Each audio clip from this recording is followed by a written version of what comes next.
opani ba ko ni mu de efa eye bambo ehun nsem eye Apostle Thomas Kusi apia wakasa ewo eye fonto from dwumadie so Ghana nie na no wakasa wo hwe sisi ano bambo dwumakuo no ye politics anase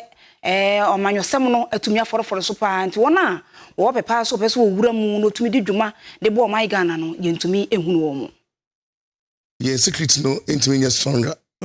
government mama if you attend my car sasa wada o share who say you call for independent police service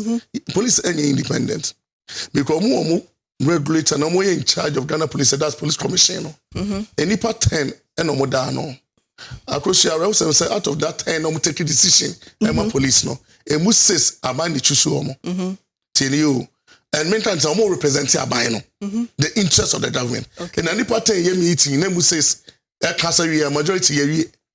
eti omo information we ba from no and no need a decision